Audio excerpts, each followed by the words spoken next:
Bonjour à tous. Donc je m'appelle David Giron, je suis le responsable pédagogique de l'école d'informatique 42. Donc aujourd'hui, je vais faire un petit peu office d'outsider. J'ai vu que c'était globalement beaucoup d'universités, etc. Donc ce que je voudrais vous proposer aujourd'hui, c'est un petit témoignage, un retour d'expérience, un état de l'art sur notre école et bien entendu la vidéo dans notre pédagogie. Alors, je vous propose déjà forcément de vous présenter un petit peu notre école et notre pédagogie, parce que bon, vous avez probablement entendu parler de beaucoup de choses dans la presse, mais je vais essayer de vous raconter un petit peu ce qui s'y passe. Malheureusement, je ne pourrais pas passer énormément de temps sur la pédagogie en elle-même, parce que le but, ça va être de parler des vidéos. Il faudra une conférence en entier pour ça. En tout cas, je vais vous livrer quelques clés. Et puis ensuite, vous parler un petit peu de la place de la vidéo dans notre école, les moyens techniques que nous avons. Alors, j'aurais dû avoir avec nous notre responsable de prod, monsieur Mathieu Trentin, mais malheureusement, il n'a pas pu être présent, donc je vais essayer d'assurer sa partie à sa place. Et bien entendu, eh bien, la place de la vidéo dans notre pédagogie, exactement, comment est-ce qu'on utilise cet outil. Vous allez voir que c'est quand même assez différent de ce que vous avez pu entendre dans les présentations précédentes. On a essayé de prendre un parti pris différent et d'essayer autre chose. Alors, notre école, l'école 42, existe grâce au mécénat de monsieur Xavier Niel, que nous remercions énormément pour la chance qu'il nous a permis, enfin, qui nous a donné de pouvoir ouvrir cette école. Elle a été cofondée donc par monsieur Niel, ainsi que notre directeur général Nicolas Sadirac et nos deux directeurs adjoints, messieurs Kwame et Florian Bûcher. Donc, vous pouvez voir au passage une photo d'une des salles de notre école qu'on appelle un cluster. Ce sont des plateaux qui regroupent à peu près 300 iMac. On a 3 plateaux comme ça dans l'école. Alors, quelques caractéristiques de notre école. Alors, effectivement, l'école 42 est entièrement et absolument gratuite. Il n'y a aucun frais d'aucune sorte pour nos étudiants. Ils sont engagés en rien, ils ne nous doivent rien, ils viennent à l'école passer le temps qu'ils ont besoin et une fois qu'ils sont partis et rentrés dans la vie active, ils ne doivent plus rien. Donc l'école est réellement entièrement gratuite. Également, elle est ouverte et accessible 24 heures sur 24 et 7 jours sur 7. Nous ne fermons absolument jamais. On a une équipe de gardiens qui permet d'assurer la sécurité, bien sûr, jour et nuit. Et en particulier, on a même vu des étudiants faire la fête du 31 décembre dans les locaux de l'école. Alors, c'est une école sans diplôme.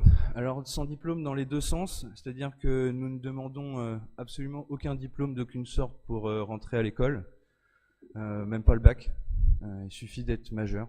En fait, en réalité, d'avoir entre 18 et 30 ans, c'est la seule condition d'accès. Mais aussi sans diplôme à l'autre bout, c'est-à-dire que nous ne cherchons pas à proposer une formation diplômante, parce que ça nous obligerait à respecter certaines règles d'éducation nationale, et le pari de l'école a été justement de s'en détacher le plus possible pour pouvoir essayer autre chose, une autre pédagogie, et ouverte à tous aussi dans le sens où nous allons faire une sélection qui va être la plus faible possible. Alors, évidemment, il y a bien une sélection quand même, mais ce que je veux dire par là, c'est que on ne va pas demander à nos étudiants d'être déjà prêts à quelque chose, d'avoir déjà préparé quoi que ce soit pour pouvoir rentrer. Il n'est pas question de prépa ou d'avoir été bon en maths ou quoi que ce soit. En réalité, la sélection pour rentrer à l'école part de zéro. C'est-à-dire qu'on va vraiment commencer à enseigner aux étudiants à ce moment-là l'informatique. Globalement, savoir utiliser une souris et un navigateur est amplement suffisant pour pouvoir commencer à l'école 42. Alors, l'école est ouverte depuis le mois de juillet 2013. Nous avons entamé notre 4e année, et jusque-là, tout va bien.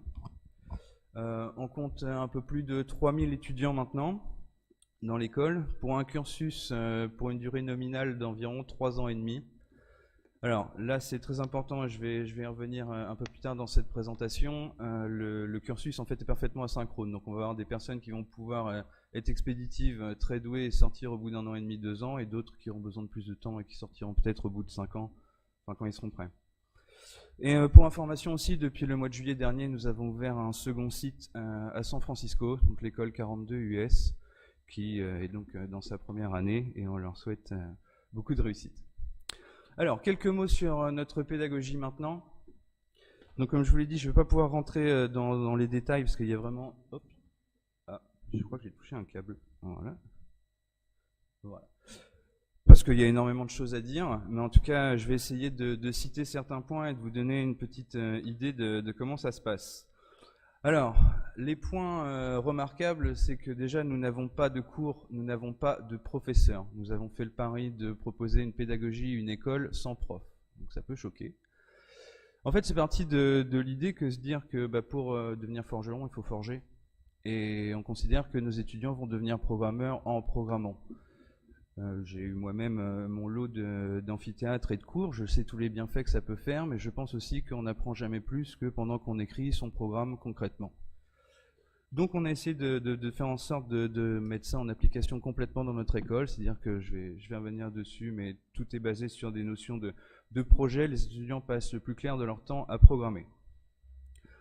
Alors aussi et surtout, nous avons un cursus qu'on dit donc gamifié, j'ai entendu ludifié je pense tout à l'heure, c'est-à-dire que participer à l'école 42, c'est pour caricaturer un peu comme une grosse partie de Donjons et Dragons. En entrant dans l'école, l'étudiant ou l'étudiante a sa feuille de personnage, il est niveau 1. Et pour pouvoir progresser dans les niveaux, il va falloir réussir à battre des monstres. Alors pour des monstres qu'on a forcément, ce sont des projets. Et en réussissant ces projets, eh bien, on gagne des points d'expérience. Et ces points d'expérience font gagner le niveau.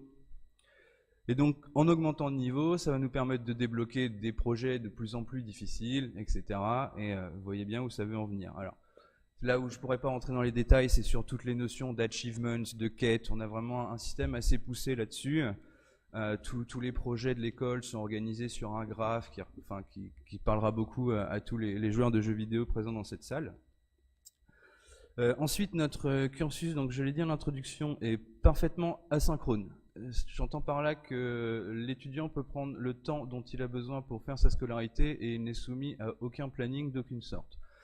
Nous n'avons pas de notion de le matin j'ai le cours de truc, le TD de machin l'après-midi, et on remet la semaine d'après la même chose. Ici, l'étudiant vient à l'école, il travaille, quand il a terminé, il rentre chez lui, s'il a envie d'y passer la nuit, il y passe la nuit, s'il n'a pas envie de venir pendant une semaine, il vient pas pendant une semaine. L'étudiant est complètement autonome et prend ses responsabilités là-dessus. Donc c'est là où ça va permettre à nos étudiants donc, de prendre le temps dont ils ont besoin pour apprendre, pour avancer. C'est-à-dire que je disais tout à l'heure qu'un étudiant peut finir l'école en disant 1 an et demi, 2 ans pour les plus rapides qu'on ait pu voir. Je sais que certains de nos étudiants mettront 5 ou 6 ans à terminer l'école, et tant pis. Moi, ce qui m'intéresse à la fin, c'est que l'étudiant soit compétent dans son domaine, pas le temps qu'il aurait aimé y arriver. Pour faire une petite comparaison là-dessus, je veux dire qu'un enfant qui apprend à marcher, le nombre de mois au bout duquel cet enfant a appris à marcher n'aura absolument aucun impact sur sa vie d'adulte. Nous pensons qu'il en sera de même pour le temps d'apprentissage de notre étudiant. Ce qui nous importe à la fin, c'est le résultat et les capacités de cet étudiant. Alors, dernier point, l'évaluation par ses pairs. Étant donné que les étudiants vont travailler sur des projets, à un moment, il va bien falloir qu'on puisse évaluer le travail qui a été réalisé. Et comme il n'y a pas d'enseignants, il n'y a pas de professeurs, nous avons juste une équipe pédagogique qui encadre, les étudiants vont devoir s'évaluer eux-mêmes. Nous utilisons le terme de peer évaluation. Et j'insiste donc sur les deux mots, évaluation au sens évaluer le travail et non pas correction au sens apporter une vérité par rapport au travail donné. Donc, on pourrait imaginer un exercice corrigé où là c'est faux, je t'explique la bonne réponse. Ça, ce serait une correction. Nous souhaitons des évaluations, juste une vision objective de la qualité du travail par rapport aux objectifs qui sont attendus. On ne cherche pas à dire à l'étudiant comment est-ce qu'il aurait dû faire. Si le travail est réussi, tant mieux. S'il est raté, la seule conséquence que ça aura, c'est que l'étudiant peut le recommencer. Ensuite, par ses pairs, évidemment, ce sont les étudiants entre eux qui vont s'évaluer. Alors, pour éviter des problèmes qu'on peut imaginer, je sais pas, le copinage ou je déteste un tel, je lui mets une mauvaise note ou ce genre de choses qui est forcément présent entre les étudiants, on a fait en sorte que les évaluations aient lieu 3 à 5 fois pour un projet donné, ce qui va nous permettre d'obtenir une certaine forme d'objectivité. Si on voit que quelqu'un déteste quelqu'un d'autre et qu'il met une très mauvaise note, si on voit que les 4 autres notes sont bonnes, on sait qu'il y a eu un faux positif sur les évaluations. Donc ça nous permet de retrouver une certaine forme d'objectivité là-dedans. Alors, nous avons également pas du tout de module, dans le sens où si dans une université, par exemple dans un cursus informatique, on va pouvoir suivre le cursus d'Algo 1, puis si on le réussit au second semestre, on fera Algo 2, etc. Nous, pas du tout. On est parti sur l'idée de proposer d'abord quelques petits projets introductifs qui permettent de mettre les étudiants en jambes. Puis ensuite, à travers le graphe que je mentionnais tout à l'heure, les étudiants vont pouvoir partir dans une direction ou une autre, suivant leurs affinités avec les différents thèmes qu'on leur propose, et de faire leur choix. Alors les choix sont très limités en début de cursus, parce qu'on considère que l'étudiant n'a pas encore d'expérience et la responsabilité nécessaire pour vraiment savoir ce qu'il veut, parce que de toute façon il ignore. Et dans la fin du cursus, les branches vont beaucoup plus se diversifier, l'étudiant pourra aller sur des chemins beaucoup plus précis. Ce qui est intéressant aussi, c'est que l'étudiant a tout à fait le droit de plus aimer ce qu'il est en train de faire et de ne pas devoir attendre la fin d'année pour redoubler en reprenant d'autres unités. Il suffit tout simplement d'abandonner le projet et de partir sur autre chose, de reprendre sur un thème qui l'intéresse. Donc ça va permettre à l'étudiant de pouvoir picorer, butiner un petit peu, se faire les dents sur les différents thèmes qu'on lui propose. Et puis quand il se sentira prêt, de partir sur un thème ou un autre. Donc sur la progression libre. L'échec fait partie intégrante de la formation. J'expliquais tout à l'heure que si un étudiant rate un projet, la seule conséquence que ça a, c'est qu'il est autorisé à le recommencer. Je ne comprends pas la notion pédagogique de dire que si on ne réussit pas un projet, un examen, qu'on soit obligé de passer à la suite, ou quoi, c'est quelque chose qui fait pas sens. Donc nous, on veut que l'étudiant puisse reprendre son projet. Alors, ce qui est intéressant aussi, c'est qu'on permet aux étudiants de refaire les projets qu'ils ont réussi également. Parce qu'on a certains perfectionnistes qui se disent « j'ai eu 90 sur 100, ça me plaît pas, moi je veux les 100 points plus les bonus ». Donc ils ont la possibilité de farmer un peu comme ça, pour reprendre un mot du jeu vidéo, sur les projets. Bien sûr, tout ça ne peut pas fonctionner sans autonomie et collaboration. On est bien conscient que le modèle a un parti pris qui est radical, et donc même si notre volonté c'est de s'adresser au plus grand nombre, ça ne veut pas dire que le plus grand nombre est compatible avec notre modèle. On va avoir besoin que les étudiants sachent se prendre en main, et la volonté de se lever le matin pour venir travailler à l'école, ou de se lever le soir pour venir travailler la nuit, ça après ça les regarde. D'être capable de travailler dans le temps, de pas simplement venir à l'école quand ça les arrange, enfin en réalité d'avoir tout l'aplomb intellectuel qui va permettre à l'étudiant de prendre en main son cursus et de réussir sa scolarité. Bien entendu, la collaboration également, puisqu'en réalité ce sera les seuls véritables contacts que les étudiants auront, puisqu'il n'y a pas de professeur. Les étudiants doivent compter sur la communauté autour d'eux, et notre programme pédagogique les oblige d'ailleurs à le faire, ne serait-ce que par les évaluations qui sont parfaitement aléatoires, qui permettent de pairer les étudiants pour les évaluations, mais aussi dans les travaux de groupe. On verra tout à l'heure que des projets, on en a quelques-uns en solo en début de cursus, mais très rapidement c'est des binômes, puis des trinômes, et on va encourager de la diversité dans les groupes pour que les étudiants soient habitués à travailler un peu avec n'importe qui, n'importe quand.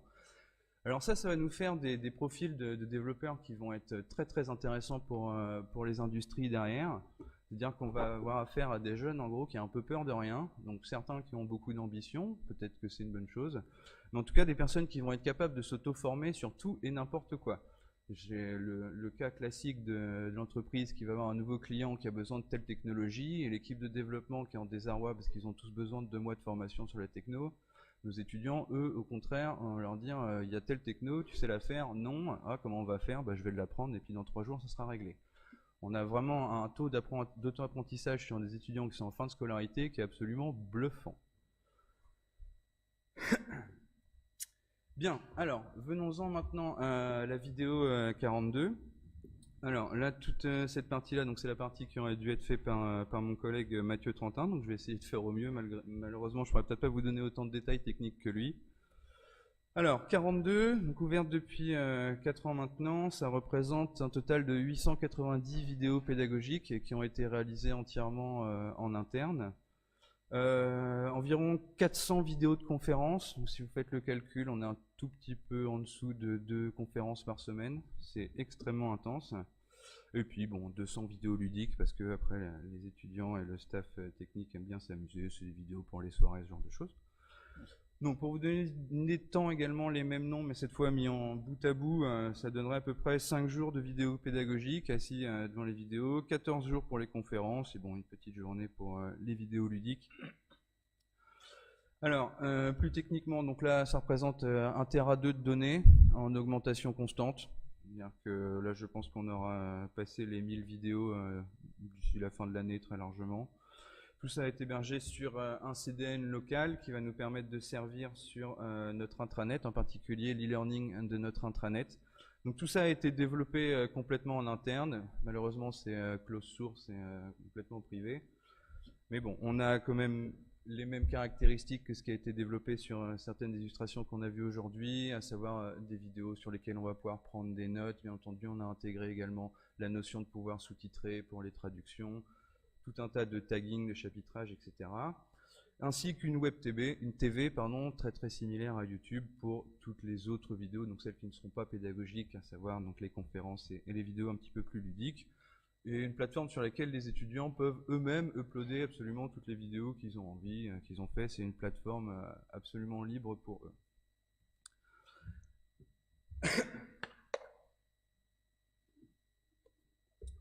Donc, je voudrais vous montrer maintenant un petit peu les locaux techniques pour que vous voyez un petit peu à quoi ça ressemble, dans quelles conditions on a pu réaliser tout ça. Alors, je vous présente l'amphithéâtre de l'école que nous appelons l'holodeck, qui est équipé un petit peu comme un plateau de télé en réalité. Donc, on a la possibilité de poser des caméras un petit peu partout. Il y en a qui sont fixes, on a des projecteurs, tout ça. Donc, c'est très pratique pour faire les conférences. Donc, cet amphi n'est bien entendu jamais utilisé pour donner des cours, puisqu'il n'y en a pas. Une régie entièrement équipée, pareil, où là on voit un étudiant qui est en train de faire un montage vidéo. Ouais, il y avait eu un event de jeux vidéo visiblement. Donc j'ai une petite liste du matériel après derrière. Alors, je vous avoue que je ne connais pas trop à quoi ça correspond, je ne suis pas expert dans ce domaine-là. Et notre studio, la salle verte, qui va nous permettre de faire les captations, et ensuite l'équipe audiovisuelle va pouvoir refaire tous les montages et l'habillage des vidéos. Donc leur équipe est composée d'un chef de production audiovisuelle, Mathieu Trentin, donc je vous disais qu'il aurait dû être avec nous aujourd'hui. Il tourne avec une équipe de 8 étudiants bénévoles qui sont juste intéressés par le monde du montage vidéo et audio, donc qui viennent l'aider, et d'ailleurs avec qui je travaille régulièrement. Et depuis l'ouverture, ça représente à peu près 40 étudiants qui sont passés par le studio et qui ont appris globalement à faire du montage audio-vidéo, de l'enregistrement, du streaming de conférences. Bien entendu, l'amphi est streamé à chaque fois qu'il y a une conférence. Vous pouvez nous retrouver sur Dailymotion, YouTube et même Twitch s'il y a des gamers. Donc voilà, alors au niveau matériel, actuellement ils ont 3 caméras, un TriCaster pour gérer, tous les flux vidéo et les rediriger au bon endroit, soit sur les enregistreurs, soit sur le streaming. 2 énormes télévisions de retour vidéo, une très grosse table de mixage qui fait bien envie, et 3 stations de montage que le chef de production et les étudiants utilisent donc après pour produire les contenus qu'on va utiliser au sein de l'école. Alors, concernant le logiciel qu'ils utilisent, c'est la suite Adobe. Je pense que c'est une valeur sûre. Bon, malheureusement, ce sont des licences qui coûtent très cher. C'est absolument pas libre, mais il faut reconnaître que ça fonctionne plutôt bien. Alors, penchons-nous maintenant sur la vidéo et la pédagogie. Alors, pour commencer, je voudrais vous donner quelques définitions. Alors, déjà réfléchir à ce que nous appelons la notion de projet. Alors, j'ai bien vu dans toutes les présentations précédentes et le temps aussi que j'ai pu passer à l'université avant, que le cours, et par extension la vidéo, est le point chaud, et l'objet pédagogique qui est important dans la formation de l'étudiant. Ce n'est pas le cas chez nous. Le projet est notre unité d'apprentissage atomique, est le point chaud. Dans notre école, la vidéo ne devient qu'un support qui permet d'ajouter de l'intérêt sur le projet. Donc ça va forcément impliquer un autre type de format. Je vais vous montrer un exemple après. Vous allez voir que c'est assez différent. Donc les projets, je l'ai mentionné tout à l'heure, peuvent être soit en solo, soit en groupe. Donc vers le début du cursus, plutôt en solo et très rapidement en groupe. Sur la fin du cursus, on peut même voir des projets où les étudiants vont être amenés à travailler à 5, voire 6, 7 personnes sur les plus gros. Donc là, ça pose des problématiques compliquées. Genre, tout le monde n'aura pas les connaissances pour répondre à toutes les problématiques. Des projets courts, des projets longs. On peut avoir des projets, les plus courts vont faire 15 jours. Et pour vous donner une idée, les plus longs peuvent monter jusqu'à 6 mois. Actuellement, l'école 42 propose une centaine de projets disponibles à nos étudiants. Et donc, une centaine de vidéos introductives pour ces projets. Donc les vidéos introductives vont être le premier des deux types de vidéos pédagogiques que notre école utilise. Alors ensuite, je voudrais vous parler de ce que nous appelons les piscines pédagogiques. Donc je sais que c'est un mot dans la presse qui est beaucoup ressorti, les piscines. Alors qu'est-ce que nous appelons une piscine? C'est un événement pédagogique qui a lieu toutes les 12 semaines.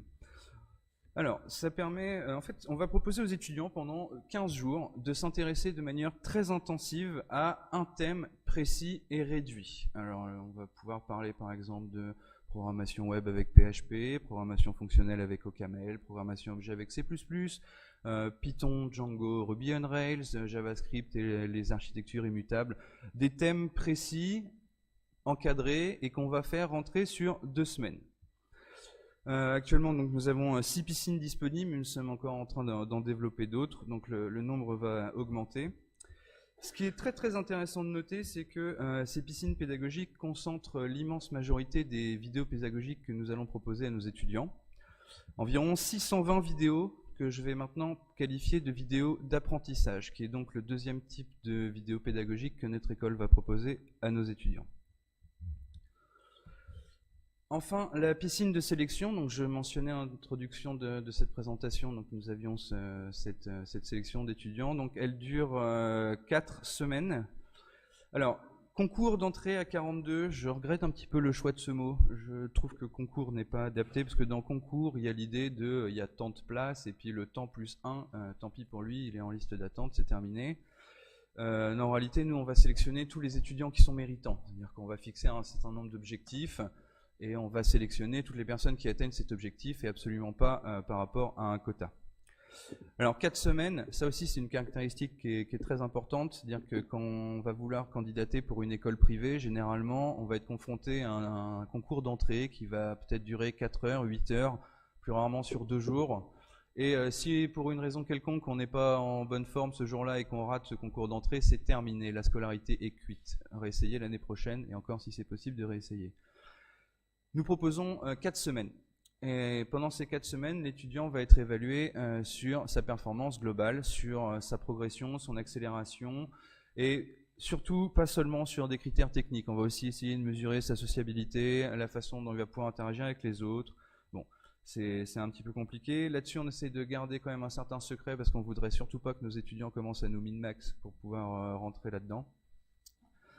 Et une dernière chose aussi, cet examen de sélection, enfin plutôt que concours, commence à 0. C'est-à-dire que nous ne réclamons absolument aucune connaissance préalable pour pouvoir rentrer à 42. Il ne faut pas être bon en maths ou en sciences ou en je ne sais quoi. Il suffit juste d'avoir envie d'apprendre la programmation, de savoir utiliser une souris et un navigateur, et à partir de là, on se chargera du reste.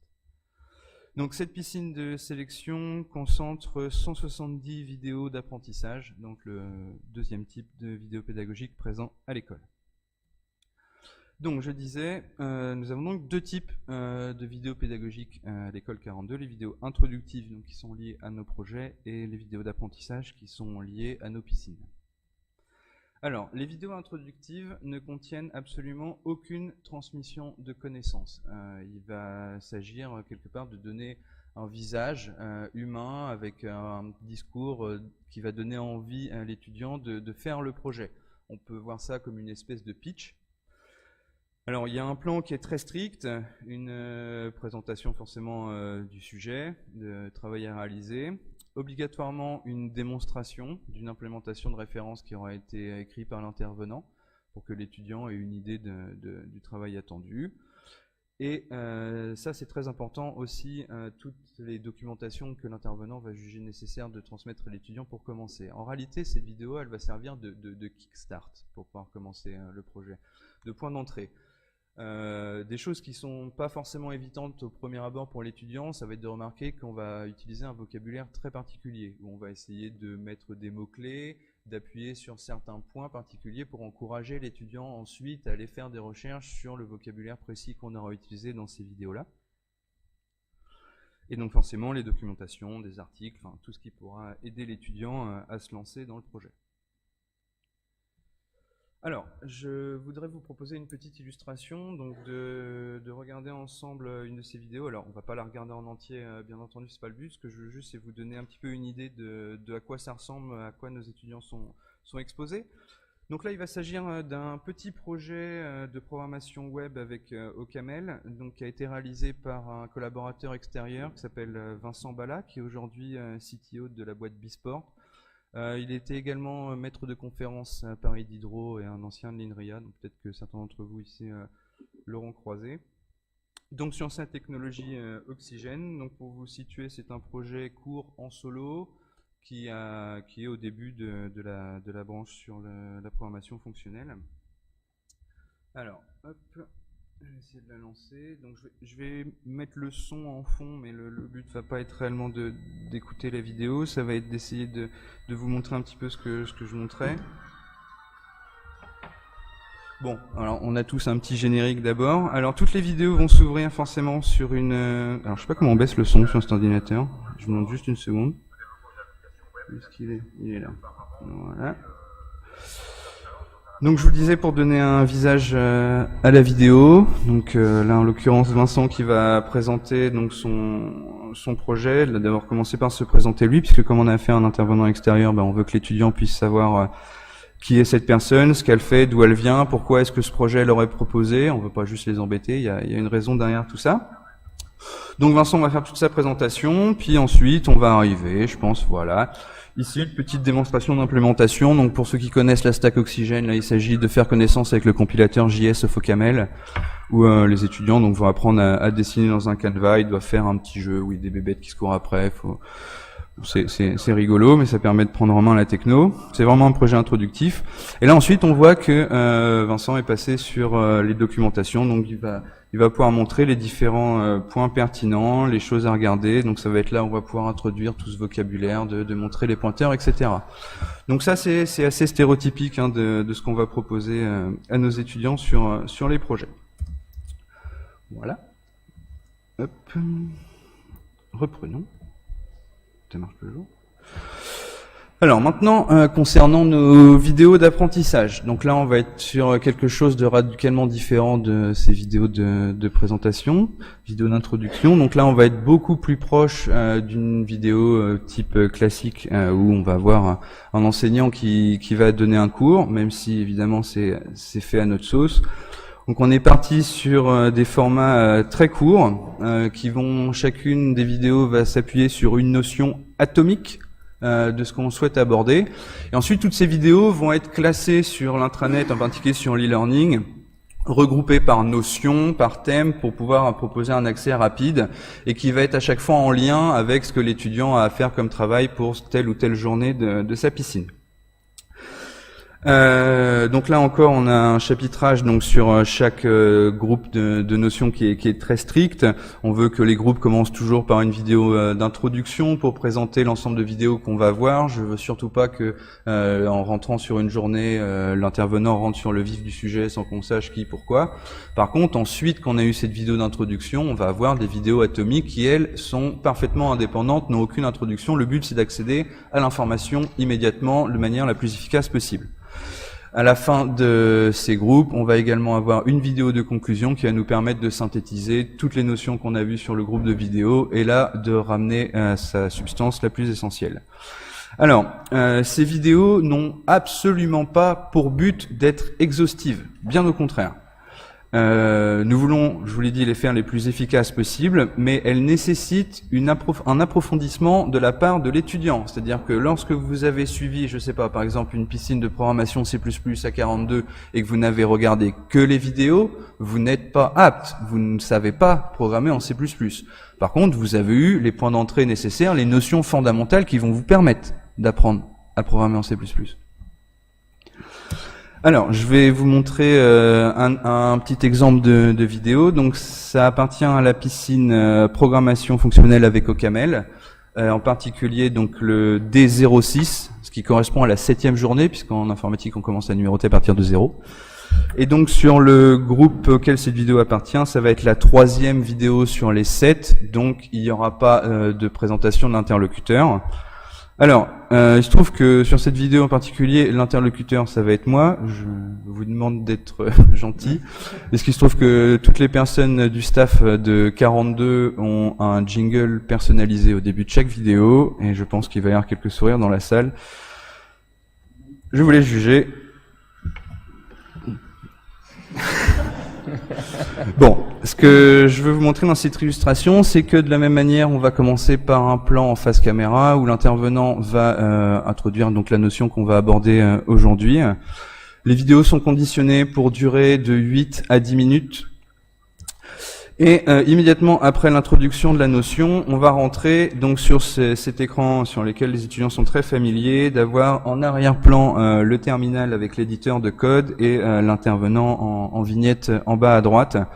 Donc la mise en scène sur ces vidéos-là est extrêmement codifiée. C'est pas du tout fait à l'arrache. Les choses qu'il faut retenir par exemple, c'est que tous les codes qui sont présentés dans ces vidéos doivent impérativement être préparés à l'avance et nous refusons catégoriquement de décrire le code au fur et à mesure. Je sais que c'est quelque chose qui se fait, de regarder le prof écrire son code, mais je trouve que ça a plusieurs faiblesses. En particulier, quand la personne tape, elle dit rien. Donc du coup, l'étudiant regarde la vidéo en attendant que le code soit terminé. Puis après, il y a forcément ce moment où le prof va faire une typo, et on a vu la typo, et on sait que le moment où la compilation va arriver, ça va pas compiler. Et donc on arrive au moment où ça compile pas, puis le prof retourne dans son code, il dit alors c'était où, il cherche, et puis finalement on a bien 25-30 secondes de la vidéo qui servent à rien. Donc on veut quelque chose qui est extrêmement codifié, qui est propre, où on sait que toutes les compilations passent, le programme fonctionne, il est cohérent. Ça permet de préparer à l'avance aussi l'aspect du code. Là, la façon dont je vais avoir aéré le code, la façon dont je vais avoir commenté le code, la façon dont je vais avoir réparti les instructions dans ce fichier, ou là comme on est en camel plutôt les déclarations de type et les expressions, tout ça a été pensé. C'est absolument pas fait à l'arrache. Et donc le but, ça va être de travailler avec tous les intervenants, à les entraîner à faire ça, parce que c'est pas forcément quelque chose qui est naturel. Alors, bon, on va pas la regarder en entier, c'était juste pour vous... Non, si je l'arrête pas, on m'entend parler en fond, voilà. C'est juste pour vous donner une petite illustration de ce à quoi tout cela ressemble.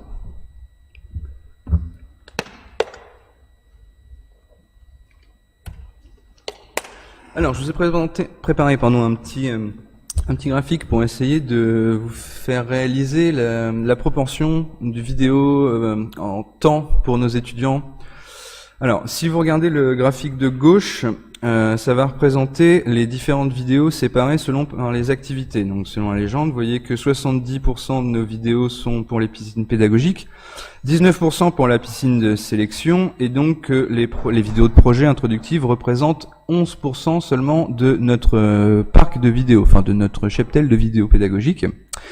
Mais si vous regardez le graphisme de droite, maintenant, vous allez voir que pour un cursus nominal de 3 ans et demi, donc je vous l'ai dit, ça peut être plus court, ça peut être plus long, mais on espère que c'est environ 3 ans et demi, un étudiant va passer 2% de son temps en piscine de sélection, 7% de son temps en piscine pédagogique, et encore c'est une limite haute puisque les piscines sont pas obligatoires, les étudiants peuvent y participer quand ils en ont envie, s'ils sont éligibles d'abord, puis ensuite s'ils en ont envie. Mais surtout, l'étudiant va passer 91% de son temps scolaire à 42 à travailler sur des projets, à faire de l'implémentation concrète, de la programmation concrète. Donc là, vous voyez qu'il y a un rapport de force qui est très intéressant. Moi, je vais pas vous mentir, je me rendais pas compte avant de dessiner ce graphisme, j'en avais une idée, mais là, de le dessiner, ça m'a fait me rendre compte à quel point la disproportion est importante. C'est-à-dire que cette quantité de vidéos pédagogiques, qui est quand même gigantesque pour une école qui n'a que 4 ans, en réalité, va être utile sur 7% du cursus. Le reste du temps, l'étudiant va apprendre par lui-même, ou l'étudiante va apprendre par elle-même, sur Internet, grâce à la communauté, et en particulier en rédigeant les programmes. Alors, quelques mots en conclusion sur tout ça. Donc, à 42, les vidéos pédagogiques, c'est bien. Pourquoi c'est bien? Parce que ça leur permet bien évidemment un accès random et asynchrone à nos ressources. Donc si on se souvient plus tel détail de sémantique sur tel langage, il suffit d'ouvrir la vidéo et on sait qu'en 3 minutes c'est plié. On n'est pas obligé de se taper un tuto de 25 minutes sur YouTube de quelqu'un qui parle dans un anglais hésitant. Comme je vous l'ai dit, on essaye d'insister sur des formats courts et efficaces où on va à l'essentiel. Dans le cas des vidéos d'introduction de projet, bah, ça permet de donner un visage à un projet. Je pense que dans une école comme la nôtre, c'est important, parce que les étudiants vont enchaîner les projets l'un après l'autre, sauter d'une techno à l'autre, sauter d'une problématique à l'autre, souvent sans trop savoir pourquoi. D'avoir quelqu'un qui prend quelques minutes pour vous expliquer pourquoi ce projet, ce qu'on va y faire, qu'est-ce qu'on attend de vous, ça permet de motiver, de dédramatiser un petit peu. Et pour ce qui concerne nos vidéos d'apprentissage, bah, ça va permettre aux étudiants d'acquérir les bases très rapidement, d'être efficaces en quelques heures sur une problématique. À 42, les vidéos pédagogiques, c'est pas bien. Alors, pour ce qui concerne les vidéos d'introduction, en réalité, j'ai rien à leur reprocher. Par contre, les vidéos d'apprentissage, c'est un peu plus compliqué. Ça, c'est vraiment un retour d'expérience. La première chose, c'est que la qualité est variable, c'est-à-dire qu'une vidéo d'apprentissage ne sera jamais meilleure que la qualité de son intervenant. J'entends par là qu'on peut avoir affaire à l'expert absolu d'une technologie. À partir du moment où cette personne n'est pas à l'aise face à une caméra, ça va être une catastrophe. On peut passer un temps qui est absolument astronomique à faire des prises, et même à la fin pour un résultat qui est souvent pas terrible. Donc ça, c'est une véritable problématique. Je pense qu'on n'est pas les seuls à la rencontrer. Alors deuxièmement, on a beau être 42, être tout beau tout fort, en réalité il existe toujours beaucoup mieux à l'extérieur. En particulier, j'ai une admiration particulière pour Fun, là, le France Université Numérique, ce qui a été réalisé sur ce produit, c'est absolument extraordinaire. En particulier sur les vidéos d'informatique, je sais par exemple que Roberto Di Cosmo et Yann Reggiana ont participé aux vidéos de programmation fonctionnelle avec OCaml sur Fun. Je comprends pas pourquoi est-ce qu'un de mes étudiants irait voir un de mes cours plutôt qu'un des leurs pour apprendre à programmer en Camel, ça n'a aucun sens. Donc on pourra faire ce qu'on voudra, il y aura toujours des personnes qui seront plus compétentes, qui pourront leur expliquer mieux que ça. Et surtout, il existe des versions libres de ces contenus. Nous, tout ce qu'on réalise, c'est pour un usage interne, pour nos étudiants. Donc la qualité est bonne, faut pas quand même cracher dans la soupe, mais c'est fermé. C'est utile qu'à nos étudiants, personne d'autre en bénéficie. Ça, je trouve ça vraiment dommage. Et une initiative comme Fun, mais je sais bien que c'est pas la seule, je trouve que ça force le respect, et je leur souhaite tout le bien du monde. Également, un problème, c'est que j'ai constaté que mes étudiants passaient beaucoup de temps à regarder leurs vidéos plutôt qu'à pratiquer. Ça, c'est quelque chose qui me chagrine, puisque j'ai envie qu'ils passent le plus de temps possible à programmer. Et quand ils sont sous leur casque en train de regarder la vidéo, s'il y en a une, c'est bien. S'il y en a 10 dans la journée, c'est un peu plus compliqué. Si on n'a pas compris celle de la veille, il faut revenir dessus. Donc ça me pose un petit peu problème. D'ailleurs, ça sera l'ouverture de cette conférence, d'essayer de réfléchir un petit peu, est-ce que on ne peut pas aller plus loin. Dernière problématique aussi, c'est la notion d'internationalisation.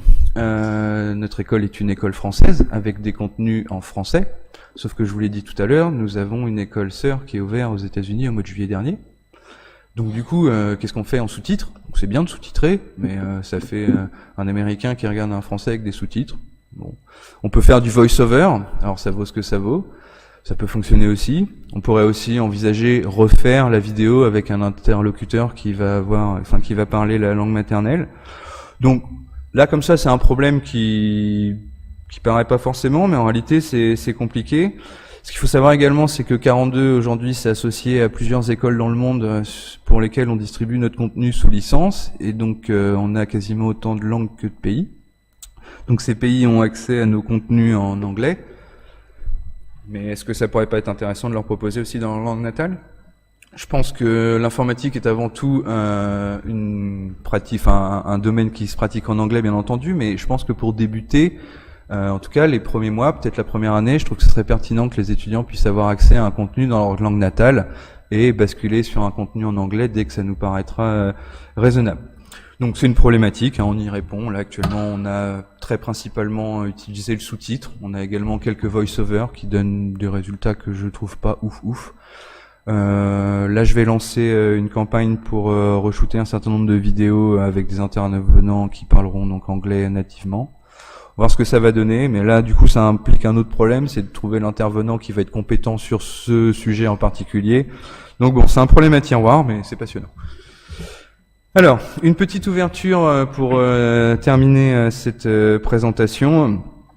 je mentionnais tout à l'heure, donc c'est par exemple ce que j'appelle le paradoxe de notre piscine de sélection. Pas de cours. Et les vidéos alors? Eh oui, on dit partout qu'il n'y a pas de prof, qu'il n'y a pas de cours à 42, et les candidats, quand ils débarquent, la première chose qu'ils font, c'est chausser un casque et regarder des vidéos. Ça me pose un problème. Alors, je sais que ça fonctionne, et nous avons constaté que ça fonctionne, c'est très bien, la vidéo nous rend un service formidable, mais est-ce qu'on peut pas faire mieux? On a affaire ici à des candidats, pas à des étudiants, c'est-à-dire que ce sont des personnes qui viennent pour rentrer dans l'école, mais qui ne sont pas encore dans l'école, donc qui n'ont de vision de l'école que celle que la presse ou la hype sur Internet leur a donnée. Ils ne savent pas encore comment est-ce que ça se passe en vrai. Donc du coup, la vision de l'école pour l'étudiant est biaisée. C'est-à-dire que là, je pense que sur le coup, il y en a certains qui doivent se sentir un petit peu arnaqués, on leur avait dit qu'il n'y avait pas de cours, et ils se retrouvent à regarder des vidéos. Et en particulier, les matinées, j'ai constaté que ils regardent leurs vidéos, et puis après ils vont manger, puis ensuite ils font leurs exercices. Ça fonctionne, mais est-ce qu'on peut pas faire mieux? J'ai lancé un chantier depuis le début de l'année pour essayer de reprendre un petit peu le concept de cette piscine de sélection et de le pousser plus loin, de voir comment est-ce qu'on pourrait arriver à quelque chose d'équivalent. Je termine. Arriver à quelque chose d'équivalent, mais en essayant de limiter les vidéos.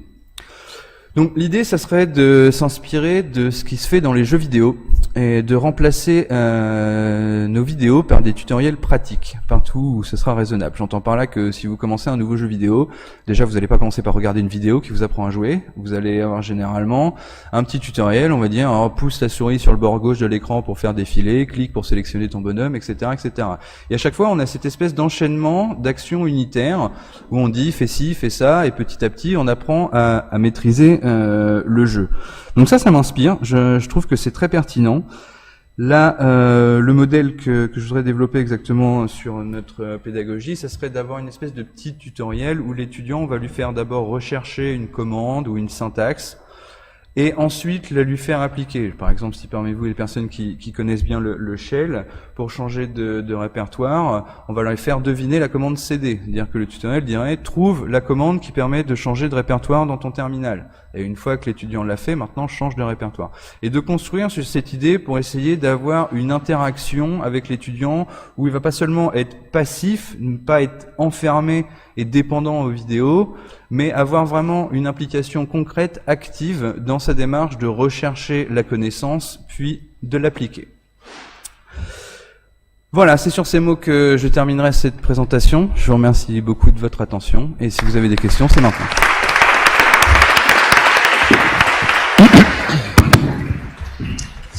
Alors, des questions, il y en a une par ici.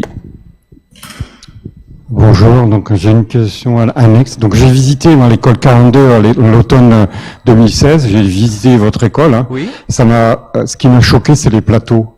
Donc avec une centaine de postes comme ça qui sont alignés. Je sais pas, ici on a fait une journée CUM sur les learning space.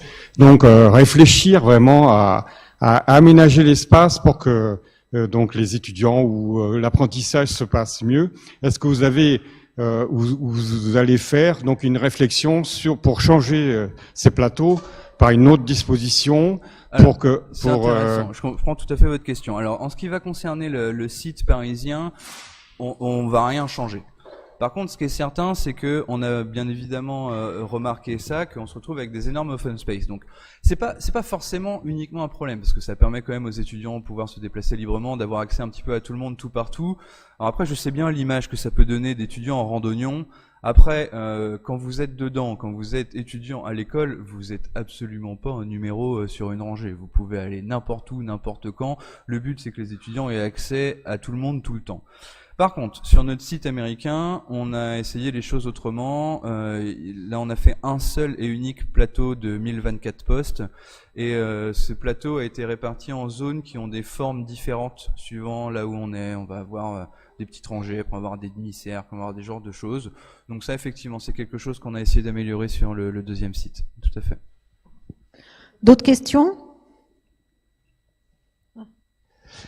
Alors, oui, c'est par ici. En fait, tout à l'heure, tu disais la difficulté à trouver des formateurs de faire des vidéos en anglais avec une thématique spécifique.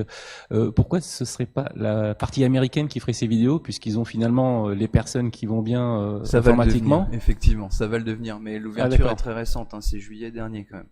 Donc c'est quelque chose qui est encore très très nouveau. Mais effectivement, le but serait même de monter un studio là-bas. On va effectivement aller dans cette direction. Je peux passer.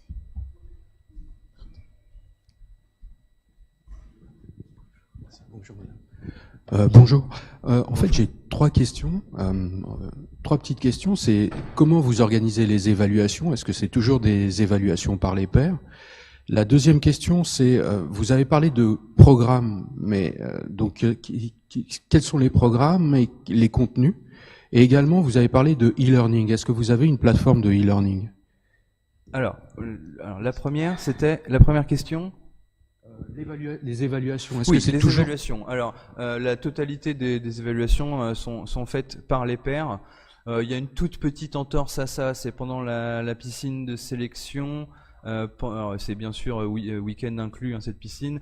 On leur donne à faire ce qu'on appelle un rush le week-end. C'est un peu l'équivalent des calls, hein, qu'on peut avoir dans certaines grandes écoles, où ils ont un sujet le vendredi soir, ils doivent le rendre le dimanche soir. Il se trouve que spécifiquement pour ces exercices-là, ça va être le staff qui va aller faire passer les soutenances, mais c'est le seul moment. Deuxième question. Les programmes. Pardon. Alors oui, les programmes. Alors donc j'ai mentionné tout à l'heure donc l'existence de ce graphe qui nous permet d'organiser les projets de manière cohérente. Et en parcourant le cercle que représente ce graphe, en réalité on va passer par tout un tas de thèmes. Alors je vais essayer de vous les citer sans trop oublier.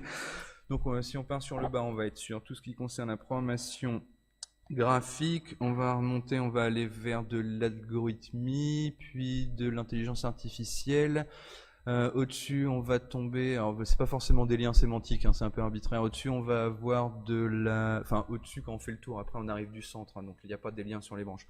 Au-dessus, on va avoir de l'administration système et réseau, programmation réseau, sécurité bas niveau, logiciel malicieux, programmation kernel, sécurité web, programmation fonctionnelle, programmation orientée objet sous plusieurs axes, différents angles, et programmation orientée mobile. Enfin, voilà un petit peu tout.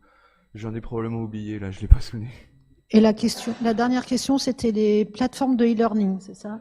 Alors effectivement, oui, on a un e-learning qui est intégré à l'intranet de l'école. Donc ce sont des outils complètement implémentés indoor par nos propres équipes. C'est une présentation assez classique, hein, d'apparence comme ça. Ça ressemble pas mal à YouTube, je trouve, dans l'apparence. Après, c'est pas les mêmes couleurs. Mais on va voir donc cette vidéo au centre, des tags, des liens rapides sur la gauche, les chapitrages sur la droite, enfin les vidéos liées qui vont être sur la droite. En dessous, on a tout un espace de prise de notes, hein, comme ça a été expliqué sur plein d'autres plateformes. On a la possibilité aussi de faire du sous-titrage directement dessus. Enfin, un e-learning assez classique. Quand tu nous avais fait visiter l'école, moi ce qui m'avait frappé, c'est que tu nous avais montré sous la forme d'un graphe la totalité des projets et finalement du cursus. C'est le graphe. Ouais. Et ce graphe, tu peux nous dire les avantages que ça a de suivre les projets des étudiants avec cet outil que vous avez développé évidemment. Alors j'ai pas bien entendu la fin. Pardon ? J'ai pas bien entendu la fin. Je dis les avantages que tu tires d'utiliser cet outil visuel pour suivre les étudiants. De ce graphe. Alors déjà pour l'étudiant, lui, ça permet d'avoir un retour visuel sur sa progression. Ça permet à l'étudiant de voir, comme quand on est dans un jeu vidéo et qu'on voit son arbre de compétences et tout, on voit où on en est, ses points d'expérience, par où on voudrait les débloquer. Et puis nous, pour nous, bien évidemment, ça va nous permettre de structurer un cursus cohérent, que l'étudiant aille pas n'importe où, n'importe quand. Le but, c'est de l'emmener progressivement vers tel ou tel thème, qui va ouvrir tel ou tel autre thème, et petit à petit proposer de plus en plus de thèmes à l'étudiant. Entendu. Bon, merci David. Je vous en prie. Merci beaucoup.